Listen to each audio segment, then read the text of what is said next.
Hello everyone, welcome to KTV Telugu. Lok Sabha ఎన్నికల వేళ కవితను ఎందుకు అరెస్ట్ చేశారు? కేంద్రంలో అధికార పార్టీ ఇవ్వాలనుకున్న క్లారిటీ ఏమిటి? మోదీ హైదరాబాద్లో ఉన్న రోజే వ్యూహాత్మకంగా అరెస్ట్ చేశారా? ఆమెను అదుపులోకి తీసుకున్న తీరు కరెక్టేనా? కవిత అరెస్టుపై ప్రజాస్పందన ఎందుకు రాలేదు? అరెస్టు తీరుపై బీఆర్ఎస్ అభ్యంతరాలేమిటి?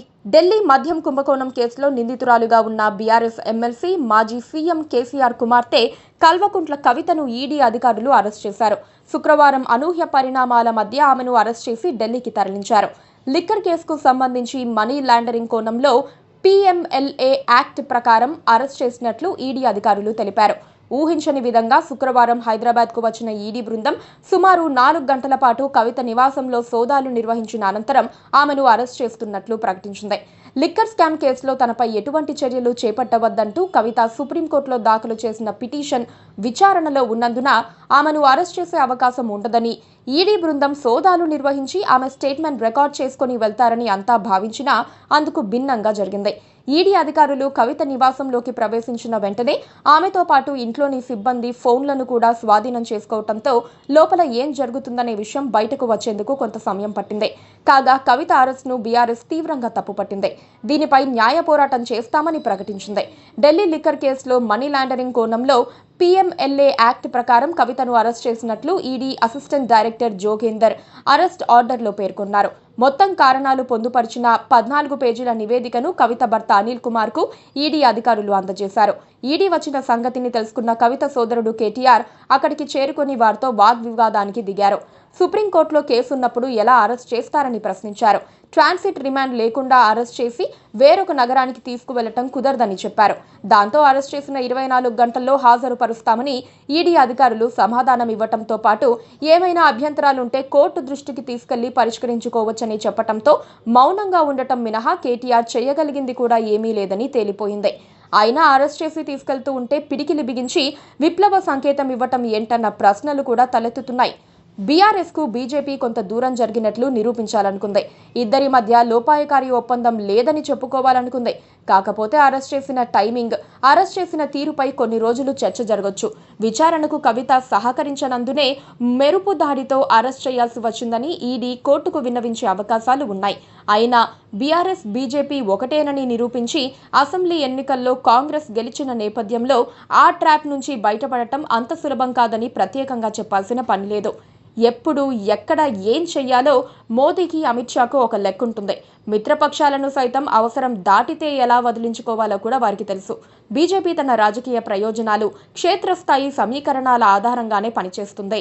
బీఆర్ఎస్ బీజేపీ మధ్య లోపాయకారి ఒప్పందం ఉందని విస్తృత ప్రచారం చేసి కాంగ్రెస్ పార్టీ అసెంబ్లీ ఎన్నికల్లో గెలిచిందని కూడా కమలం పార్టీ గుర్తించింది.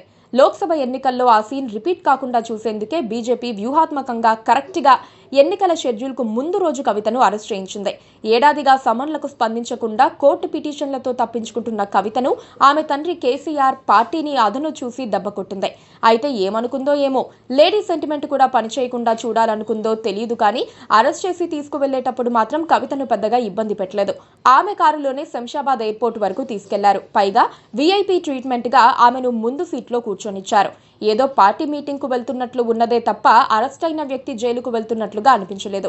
ట్రాన్సిట్ పర్మిషన్ అంటూ కేటీఆర్ ప్రస్తావించిన అంశంలో కూడా పస ఉండకపోవచ్చన్న చర్చ లీగల్ వర్గాల్లో వినిపిస్తోంది. ఎందుకంటే ఈడీ లాంటి కేంద్ర దర్యాప్తు సంస్థకు ట్రాన్సిట్ రిమాండ్ వర్తించకపోవచ్చు.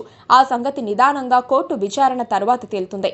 ఆమె ఆ కేసులో లేకపోతే, ఛార్జ్ షీట్లో ఆమె పేరు లేకపోతే, స్కామ్ ఆధారాలు లేకపోతే, అనుమానితుల జాబితాలో ఆమె లేకపోతే ఆ అరెస్ట్ అక్రమం అవుతుంది. అన్నీ ఉన్నప్పుడు అక్రమం ఎలా అవుతుంది, అనైతికం ఎలా అవుతుంది అన్నది ఇప్పుడు తెలంగాణ ప్రజలు అడుగుతోన్న ప్రశ్న. నిజానికి కవిత అరెస్టు పట్ల బీఆర్ఎస్ ఊహించినంత నెగిటివ్ స్పందనేమీ తెలంగాణ సొసైటీ నుంచి రాలేదు. ఆమె అరెస్ట్ను తెలంగాణ ప్రజలు లైట్ తీసుకున్నారు. చివరికి సోషల్ మీడియా కూడా పెద్ద సానుభూతిని చూపించలేదు. కవిత అరెస్టు వల్ల బీఆర్ఎస్ కు సింపతి రాదని నిర్ధారించుకున్న తర్వాతే ఈడీని రంగంలోకి దించారనుకోవాలి. బీఆర్ఎస్ అధికారంలో ఉన్నప్పుడు కవితను అరెస్ట్ చేస్తే మరో విధమైన లాబీయింగ్తో పాటు శాంతి భద్రతల సమస్యలు వస్తాయని ఆగి ఉండొచ్చు. ఇప్పుడు లైన్ క్లియర్ అయింది. బీఆర్ఎస్ నుంచి ఒక్కొక్కరుగా నేతలంతా జారుకుంటున్నారు. లోక్సభ ఎన్నికలు ముగిసే నాటికి బీఆర్ఎస్ పూర్తిగా ఒట్టిపోవటం ఖాయం అనిపిస్తోంది. అప్పుడు కేసీఆర్ కుటుంబానికి బాసటగా నిలిచే వాళ్ళు ఎవ్వరూ ఉండరు. వాళ్ల వెంట నడిస్తే తాము కూడా అరెస్ట్ అవుతామని భయపడి నేతలు వెనక్కి తగ్గుతారు. ఇవన్నీ లెక్కలేసుకుని బీజేపీ ముందుకు వెళ్లిందని చెప్పాలి. ప్రస్తుతానికి మొక్కుబడి నిరసనలు జరిగి కొన్ని రోజుల తర్వాత విషయం చెప్పబడుతుంది. ఇందులో మరో కోణం కూడా ఉంది. దేశంలో ప్రాంతీయ పార్టీలకు మనుగడ లేకుండా చేయాలన్నది మోదీ ఆలోచన విధానం. ఈ క్రమంలో ఒక్కో పార్టీని కొట్టుకుంటూ వస్తున్నారు. ఇప్పుడు బీఆర్ఎస్ పై ఆయన దృష్టి పడిందనుకోవాలి. కవిత అరెస్టుతో ఆ కార్యక్రమం మొదలైందా లేదా అన్నది చూడాలి. కవిత అరెస్టుతో బీజేపీ సాధించబోయేదేమిటన్నది చూడాలి. అది తాత్కాలిక ప్రభావమా, శాశ్వత ప్రయోజనమా అన్నది నినాదంగా తెలియాల్సిన అంశం. అరెస్టుపై ఎలాంటి వ్యాఖ్యలు చేయవద్దని బీజేపీ ఇప్పటికే తమ శ్రేణులను హెచ్చరించింది. ఈ మొత్తం వ్యవహారంపై కాంగ్రెస్ ముసిముసి నవ్వులు నవ్వుకుంటోంది. వాళ్ళిద్దరూ కొట్టుకుంటూ ఉంటే తమకు ప్రయోజనకరమని Congress విశ్వసిస్తోంది.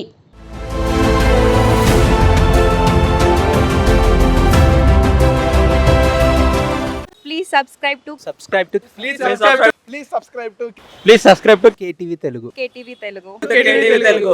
Telugu. KTV Telugu channel.